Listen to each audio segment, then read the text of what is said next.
ஞானத்தை அடைவதற்கான ஒரு முக்கியமான தடையையும் அதை தாண்டும் வழியையும் கூறுகிறார். பாடல் 7. ஞானத்தின் தடைக்கற்களும் அகற்றுதலும். பாடல். அடைந்தாரே சித்தரெல்லாம் அறிந்து நின்று அகந்தையனு மாயையதை நீக்கித்தானே படைந்தாரே பாரிலுள்ளே பல்லுயிரும் பரம்பரையின் கூரென்று உணர்ந்து நின்றார் மிடைந்தாரே மேதினியோர் அறியாவண்ணம் மெய்ஞான கருத்ததனை மறைத்து வைத்தார் நடைந்தாரே நாடியனும் சலனந்தன்னை நடுக்கமுறும் வாயுவை அடக்கிப்பாரே. விளக்கம். இந்த பாடலில் ஞானம் அடைய முடியாமல் தடுக்கும் காரணிகளையும் அதை எப்படி சரி செய்வது என்பதையும் அகத்தியர் விவரிக்கிறார். 1. தடை அகந்தை. அகந்தை எனும் மாயை ஞானத்தை தடுக்கும் மிகப்பெரிய ஆயுதம் அகங்காரம் ஈகோ. இந்த உலகத்தை நான் தான் நடத்துகிறேன், நான் தான் செய்கிறேன் என்ற அகந்தை இருக்கும் வரை உண்மை அறிவு புலப்படாது. 2. அனைத்துயிரும் ஒன்றே.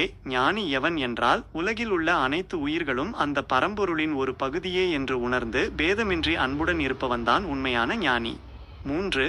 மறைக்கப்பட்ட உண்மை. சித்தர்கள் இந்த மெய்ஞான கருத்துக்களை பாமரர் எளிதில் புரிந்து கொள்ள முடியாதபடி மறைத்து வைத்தார்கள். ஏனென்றால் தகுதியற்றவர்களிடம் இந்த ரகசியம் கிடைத்தால் அது ஆபத்தானது. 4. வாசி அடக்கம். இறுதி வரியில் மிக தெளிவான யோக நுட்பத்தை சொல்கிறார். நடுக்கமுறும் வாயுவை நீ அடக்கிப்பாரே.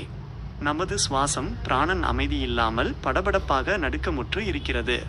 அந்த சுவாச சலனத்தை அடக்கி அதை சமன் செய்தால் மட்டுமே ஞானம் கைகூடும். மெய்ப்பொருள். உள் அர்த்தம். சலனமற்ற சுவாசம் மனதின் படபடப்பு சுவாசத்தில் தெரியும். சுவாசம் அமைதியானால் மனம் தானாகவே அமைதியாகும். எப்போது மனம் அமைதியாகிறதோ அப்போதுதான் அகங்காரம் அழியும். மறைப்பொருள். அகத்தியர் ஏன் உண்மையை மறைத்தார் என்பதற்கு பதில் இதுவே. ஒருவன் தனது அகங்காரத்தை முழுமையாக அழிக்கும் வரை இந்த இரகசிய பாடல்களின் ஆழம் அவனுக்கு திறக்காது. பாடம். அகத்தியரின் அறிவுரை இதுதான். உன் சுவாசத்தின் ஓட்டத்தை கவனி. அது நடுங்காமல் சீராக ஓடும்போது உன் அகங்காரமும் கரைந்து அந்த பரம்பொருளின் நிலையை நீ உணர்வாய்.